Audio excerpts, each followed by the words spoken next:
Bienvenue à cette table ronde dédiée à la culture, un sujet qui nous est cher aussi à la tribune, parce que quand on construit la ville de demain, on construit la culture qui va avec, le patrimoine futur qui va avec. On a, pour en discuter, Xavier Lépine. Xavier Lépine, vous êtes cofondateur du fonds de dotation du Grand Paris Express. Nous avons également Cyril Trétou, vous êtes architecte et vous travaillez avec Susanna Fritzer, qui malheureusement ne pouvait pas être là, une artiste plasticienne, mais vous parlerez en son nom sur la gare que vous êtes en train d'imaginer et de construire, qui est la gare Saint-Maur-Créteil. Et puis nous rejoindra, en tous les cas, si l'ascenseur fonctionne, José Manuel Gonzalez, qui est le directeur artistique du Grand Paris Express et le directeur du 104. Alors on va tout de suite démarrer avec vous, Xavier, si vous le voulez bien, pour que vous nous expliquiez pourquoi la création d'un fonds de dotation, déjà, d'une, et puis l'importance majeure de la création artistique dans les projets urbains et surtout en amont des projets, et non pas comme décorum, parce que c'est vraiment aujourd'hui le sujet qui nous anime. Bonsoir, enfin bonjour ou bonsoir, je ne sais pas très bien. Bon, ce qui est une évidence, c'est que il n'y a que 5 villes-mondes.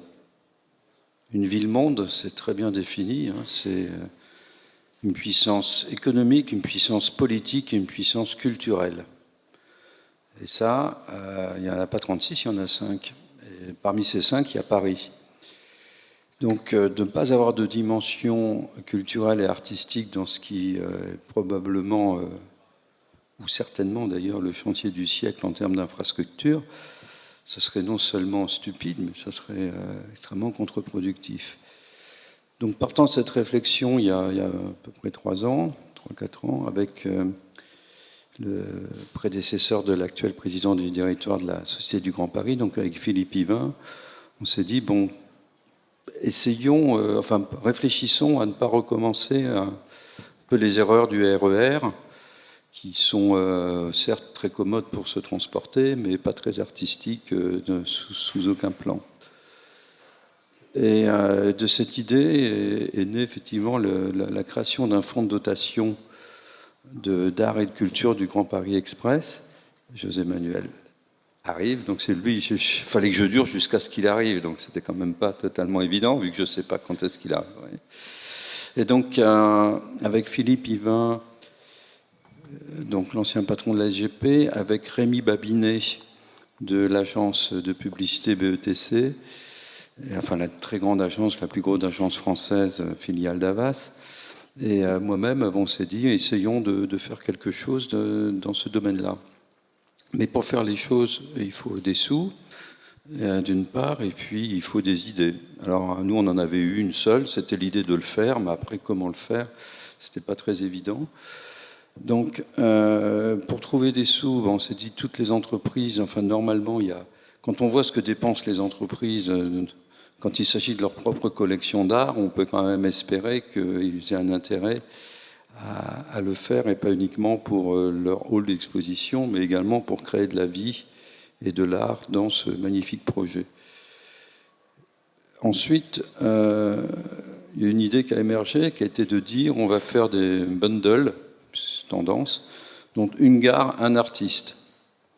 Donc, certes, une gare, un architecte, mais un artiste intégré dans son œuvre, disons, pérenne.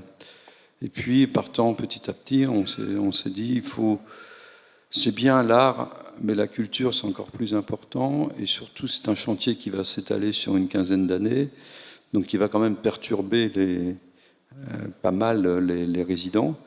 Et donc, il faut en permanence accompagner cela par des événements culturels.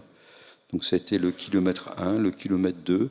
Et comme tu disais ce matin, José Manuel, c'est incroyable parce qu'au kilomètre 4, il y avait un déplacement d'une dalle de 300 tonnes, ce qui était quand même assez complexe. Il pleuvait, c'était en plein hiver, et tous les habitants du quartier sont venus voir le déplacement de cette dalle. Et comme effectivement il faut leur nourrir, sinon ils casseraient la dalle, il faut effectivement faire permanence des petits événements, des moyens événements et des grands événements. Voilà, donc ce fonds de dotation, aujourd'hui on a une quinzaine de mécènes, de grandes et moyennes entreprises. On a déjà récolté un peu plus de 3 millions d'euros, probablement 4, qui permet de réaliser ces événements et d'inscrire aussi sur le moyen terme et sur le long terme des œuvres d'art à l'intérieur, contemporaines, parce qu'on ne travaille pas pour les générations passées, mais les générations futures. Et voilà, c'est en substance c'est cela. Et maintenant, je vais te laisser de... Hein? Bah oui, je te laisse. Ça y est. Donc tu es arrivé, tu vas expliquer par exemple ce qu'on fait. Bon, alors, tu vas faire. Du coup, moi je voulais juste quand même revenir un petit peu sur l'importance quand même d'avoir des entreprises partenaires sur l'art. Je vais vous donner la parole, José Manuel Gonzalez. Mais créer un fonds de dotation du Grand Paris Express, c'était pas un hasard. Et on sait que les entreprises sont engagées, elles sont mécènes. Mais construire l'avenir avec les promoteurs, c'est une évidence. Avec l'art, ça l'est beaucoup moins. Et c'est pour ça que je suis ravie de vous accueillir, José Manuel Gonzalez, puisque vous êtes le directeur artistique du Grand Paris Express. Vous avez conçu ce projet sous plusieurs étapes, les tandems, les œuvres nomades dont vous allez nous parler, puisque l'important c'est de tisser du lien avec les habitants des villes d'aujourd'hui, mais aussi celles de demain, des générations à venir. Et le patrimoine culturel d'aujourd'hui se construit aujourd'hui. Je vais trop vite dans mes propos. Et je vous propose que vous nous parliez justement de cette programmation artistique que vous avez mis en place avec ces objectifs-là. Bonjour à tous et pardon pour le retard. Oui, je rajouterais artistique et culturel parce que c'est important, parce que justement la question du lien est absolument fondamentale dans le projet qu'on a proposé, donc la SGP, puisque nous avons répondu, nous sommes un groupement qu'on a constitué pour l'occasion, constitué de manifestos du 104 Paris et d'Eva Albaran pour répondre au fond à toutes les conditions de production dans l'espace public du programme que nous devions concevoir. Donc, tout d'abord, il y a une volonté, vous l'avez sûrement dit déjà, et Xavier a dû le dire, il y avait une volonté très forte de la SGP, tout d'abord à partir du programme initial, qui est quand même le geste architectural extrêmement important, c'est-à-dire, au fond, à cette fonction qui est celle de transport et qui est essentielle pour ces territoires, d'ajouter un geste qui est un geste singulier à chacun des territoires. Alors après, comme tout geste singulier, il comporte on va dire, ceux qui sont assez favorables à cela, ceux qui le sont moins en tout cas. Je dirais, avant même de postuler à ce projet, je trouvais cette volonté très claire de ne pas considérer la banlieue ou le Grand Paris simplement comme une grande fonction à résoudre, mais comme aussi le fait d'y attacher du symbole, et donc forcément une volonté singulière, subjective, qui marque le territoire. Ça nous a semblé fondamental pour nous lancer dans l'aventure. Et pour nous, l'idée, évidemment, c'est au fond comment on amplifie ce geste, comment on le charge de symbole, et comment dans la manière de charger symboliquement ces territoires, qui sont déjà des territoires, pour certains, enfin la plupart d'ailleurs, avec une histoire extrêmement forte, certains fournis, on va dire, en propositions artistiques et culturelles, comment, au fond, on va créer, d'une part, une vraie singularité sur le territoire, et en même temps, comment on va relier tout cela. Donc on a mis en place une série, au fond, d'intentions, et ces intentions, on a essayé de les imaginer sur deux temporalités distinctes, qui sont celles des chantiers, tout d'abord, et la temporalité qui est celle des gares, c'est-à-dire au moment où les gares vont arriver, où le geste architectural va être apparent. Et évidemment, l'un et l'autre, d'une certaine manière, se déroulent dans le même temps. Simplement, il y en a un qui est visible et l'autre qui l'est moins. Le temps le plus visible, c'est celui des chantiers. Ça nous a semblé important que durant ce temps, pas simplement pour, au fond, essayer de pallier, de compenser, de cautériser sur les nuisances que représentent les chantiers, mais aussi pour en faire un moment de créativité. Alors de créativité pour les populations, tout d'abord, ça c'était extrêmement important, mais aussi avec les gens qui y travaillent, parce que parfois les gens qui y travaillent, ils passent plus de temps que ceux qui y vivent.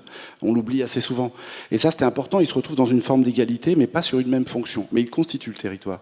Donc, pour occuper ce moment très fort qui est celui des chantiers, comment au fond on pouvait créer des imaginaires. Donc on a imaginé des programmes, évidemment, pour pouvoir activer un imaginaire commun, et pour ça, on a aussi développé une manière d'établir une relation avec la population, et une manière de construire ensemble parfois et parfois pas, pour être tout à fait sincère, et d'essayer de mettre en place l'ensemble des palettes des relations avec la population, et les artistes, parce que nous sommes des entremetteurs de relations entre les artistes, ceux qui produisent des formes, et la population qui, elle, au fond, va vivre avec ces formes. Et nous, on met en relation. Alors évidemment, la mise en relation va déterminer à la fois les formes et va déterminer aussi la manière dont, au fond, on va établir une relation durable sur un territoire. Et c'est ces processus que nous mettons à l'œuvre au travers de 4 programmes qui se déroulent dans des temporalités, encore une fois, différentes. Donc un premier programme, qui est celui dont va parler tout à l'heure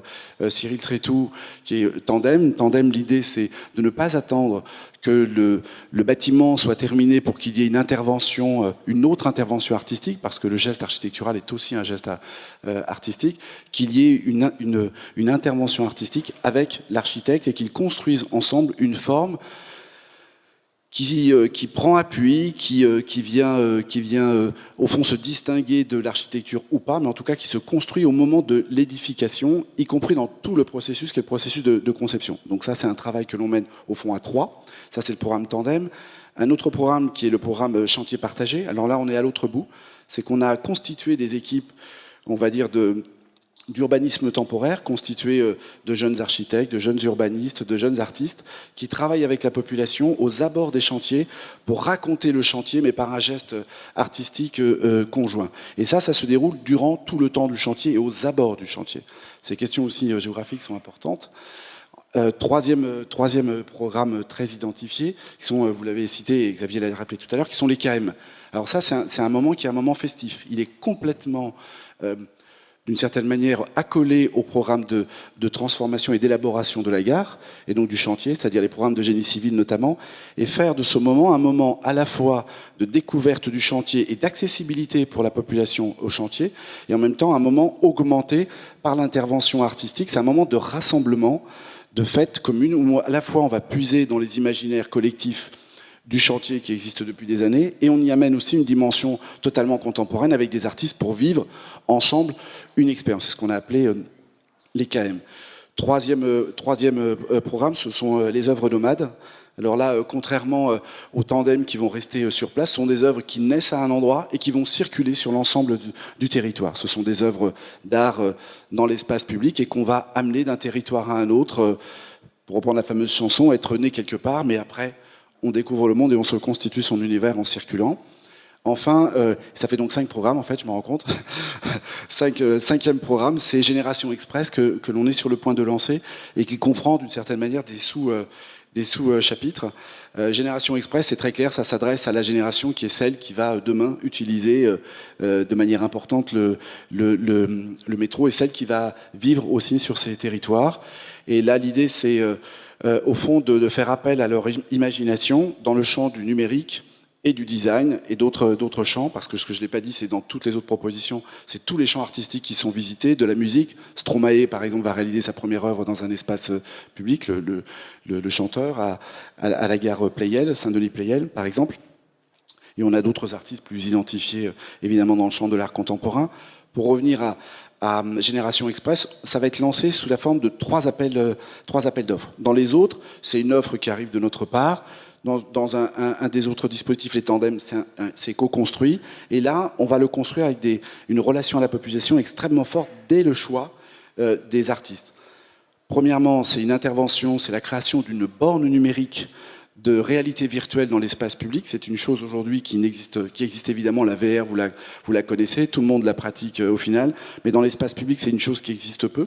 Et donc, c'est une borne qui va accueillir une œuvre numérique qui consiste à inviter un artiste à créer une fiction de 2 minutes de réalité virtuelle dans l'espace public à partir de la gare elle-même. Donc, commencer à construire une histoire, une fiction.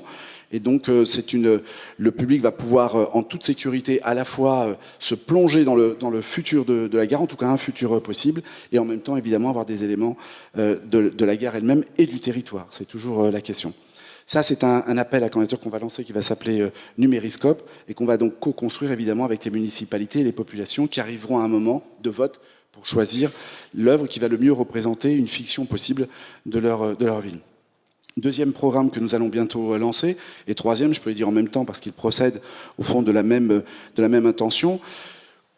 qu'est-ce qui définit mieux, au fond, une gare que deux éléments? Ce sont à la fois la temporalité et la territorialité. La territorialité est donnée par son nom, la temporalité est donnée souvent par un rapport, évidemment, à l'heure, et c'est donc les horloges. On a donc souhaité, à partir de ces deux objets, lancer des appels à projets, en complicité, évidemment, avec l'ensemble des intervenants techniques et aussi les architectes, pour qu'on lance un appel à idées sur le nom des gares. Alors l'idée, c'est pas de réinventer les noms, c'est comment on va signifier plastiquement les gares dans chacune des villes. Et pour ça, on va lancer un appel à projet en direction de la jeune création, notamment de designers, parrainés par un certain nombre de professionnels et d'experts, dont Yves Join, qui est donc le designer en charge de tout le mobilier urbain des gares, des maires aussi. Pour chacun des territoires, il y aura donc à chaque fois un appel à projet. Et donc, on aura à choisir ensemble la manière dont, au fond, la population demande à un artiste de projeter la manière dont son nom doit apparaître sur sa gare. Et le deuxième objet, ce sont les horloges du Grand Paris. Et on est en train de discuter, parce qu'il y a une première question qui est une question technique qu'il faut résoudre, mais il faut donner une forme symbolique, une forme très, on va dire, singulière. J'aime pas le mot d'identitaire, donc très singulière au fond à chacun des territoires. Et on va encore augmenter la singularité du territoire en offrant la possibilité à la fois à un artiste d'imaginer comment peut se présenter l'heure sur ce territoire, et à une population elle-même, au fond, d'imaginer la manière dont elle veut recevoir et dont elle se projette elle-même sur ce territoire. Voilà rapidement brossé l'ensemble des programmes qui, comme vous l'avez entendu, intègrent des participations à différents niveaux, des territorialités dans des territoires à la fois dans le chantier, aux abords du chantier et sur la ville, et l'ensemble du réseau. Et enfin, évidemment, des temporalités un peu différentes. Enfin, pour conclure, l'ensemble de tout ce qui est en train de se produire va constituer une collection, une grande collection du Grand Paris, puisque vous imaginez que dans le mode de transport, pour aller au fond d'un point à un autre, on va mettre entre 2 minutes et demie et 3 minutes. C'est à peu près le temps que l'on met pour traverser une grande salle du Louvre. Ce qui veut dire que demain, nous serons à l'échelle, nous serons pas loin de cette échelle, ce qui permettra au fond à une population qui le souhaite, et donc d'augmenter aussi la valeur touristique de ces territoires par le fait d'offrir au fond une nouvelle destination artistique et culturelle par la mise en disposition et en place de cette grande collection. Alors on serait content. On est vraiment en plein au cœur de la démocratisation culturelle. Je vois que vous êtes habitué du timer. Xavier, vous vouliez ajouter quelque chose? Juste compléter en disant qu'il y a aussi une dimension pédagogique. Je veux dire, c'est quand même une prouesse technique exceptionnelle. Et intéresser les jeunes générations sur l'ensemble des territoires concernés en leur donnant la possibilité de participer ponctuellement à des événements, ça fait partie aussi du rôle de ceux qui construisent ce fabuleux outil. Une fois de plus, il ne sera en service que dans un certain temps ou un temps certain. Et donc les associer permet aussi de faire rêver. Et les rêves, c'est le début d'un projet. Merci de nous apporter un peu de rêve. On va maintenant parler d'un cas concret. Je voudrais juste faire une toute petite aparté que j'ai oublié de dire. Moi qui parlais du processus créatif et artistique, on a le collectif Quai 36 qui, pendant notre table ronde, est en train de faire une œuvre juste derrière nous. Vous aurez le loisir de pouvoir regarder en art graffiti juste derrière nous après, pendant le cocktail. Excusez-moi pour cette aparté, Cyril, mais elle était importante pour nous puisqu'on est en train de parler de processus créatif.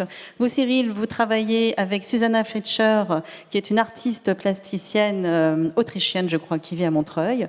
Et vous êtes en train de concevoir ensemble, dès le début, ça c'est extrêmement important de le comprendre parce que c'est ce qui fait tout le cœur du projet du Grand Paris et de son rayonnement futur en termes de culture et d'art. Je vais vous laisser nous présenter concrètement à quoi va ressembler très bientôt cette gare de Saint-Maur-Créteil en 2022, je crois. Je crois, j'espère. Écoutez, oui, on fait partie effectivement des premières gares qui sont parties, ligne 15, avec cette ambition de faire évidemment des lieux, des nouvelles centralités. Et je vais vous montrer, je ne sais pas si ça fonctionne Voilà, j'ai une image là qui symbolise un petit peu ce que représentent aussi ces gares. On a une partie émergente de la gare qu'on appelle en fait, voilà, c'est les objets qu'on voit de l'extérieur qui sont dans l'espace public. Il faut comprendre que finalement, les gares du Grand Paris, c'est aussi beaucoup de choses qui se trouvent sous la terre. Là, on a une image évidemment au niveau des océans, mais il y a vraiment cette idée d'iceberg et on a réellement une dimension cachée qui est une dimension extraordinaire, des ingénieurs qui sont en train de concevoir des tunnels, des ingénieurs qui sont en train de concevoir aussi des accès à ces lieux qui sont entre 15 et cette gare de Saint-Maur, plus de 50 mètres de profondeur. Cette gare de Saint-Maur est une gare assez particulière parce que, en fait, elle est située dans un lieu qui est complètement central à Saint-Maur. Elle se trouve au niveau de la gare RER A de Saint-Maur-Créteil. Et puis, au niveau du marché, hein, il y a une vie, mais tout d'un coup, cette gare arrive dans une centralité existante. Il faut donc ne pas la détruire, il faut la renforcer. Et on a donc conçu un kiosque assez simple de 10 mètres de haut. C'est le bout de l'iceberg qui apparaît avec cette idée que le marché continuera à exister, l'espace public qui est régénéré, transformé par l'arrivée de la gare permet aux habitants de Saint-Maur d'avoir un espace public absolument contemporain et moderne, avec une drôle de chose, c'est-à-dire qu'en plein milieu de cette place, il y a un trou, un énorme puits qui fait 17 mètres de largeur et 45 mètres de profondeur. Voilà, la gare et les quais se trouvent à 50 mètres. Et cette gare qui est complètement lumineuse, qui est comme un disque comme ça, comme une lentille de Fresnel, vient et amène de la lumière dans cet ensemble assez particulier. Donc il y a ce grand puits, cette cacahuète là, qui descend jusqu'à 50 mètres. C'est la seule gare qui sera desservie par les ascenseurs. Aucun escalator, puisque pour cette gare-là, 11 ascenseurs seront donc installés autour de ce vide central, un vide assez particulier, presque gratuit, qui nous a en fait été amené par une question simplement géologique, rentrer en contact avec un sol dur qui se trouvait à 50 mètres. Et nous avons, dès le départ, avec José Manuel, imaginé que l'artiste qui souhaitait travailler avec nous, ce tandem, puisse finalement montrer qu'en descendant dans la profondeur du sol, on avait cette sensation peut-être d'élévation. Voilà, comment avoir cette impression, pour certains, de descendre à 50 mètres, mais d'avoir cette sensation finalement de continuité avec la lumière, de continuité avec un parcours. Et Susanna a fait un travail, ça c'est arrivé en bas des 50 mètres, pour arriver sur les quais. Et Susanna a fait là on est sur les quais, Susanna a fait un travail incroyable, c'est que nous avions conçu un escalier au centre de ce volume, qui est un escalier qui ne sert absolument pas pour la sécurité. C'est un élément aujourd'hui qui est conçu, qui permet de descendre tranquillement ou de monter. Et Susanna a transformé cette idée d'un objet, d'un escalier à l'intérieur de ce grand tube, de ce grand puits, en un élément absolument différent dans la continuité de son travail qu'elle a réalisé à Nantes, c'est ça, et qui en fait a transformé cette idée d'escalier en une idée d'espace, d'un lieu qu'on traverse. En travaillant avec évidemment une matière c'est pour ça que ce tandem est magnifique. Nous travaillons depuis plus de 20 ans avec mon associé fondateur de l'agence, Nicolas Michelin, sur la façon de travailler avec les artistes très en amont. Et Susanna, elle a fait des maquettes, elle a fait des prototypes, elle a continué, on a travaillé ensemble. Elle a modifié totalement l'aspect de ce lieu. Je lui ai dit, tu prends uniquement le fait qu'on doit descendre ou monter. Le reste, tu fais ce que tu veux.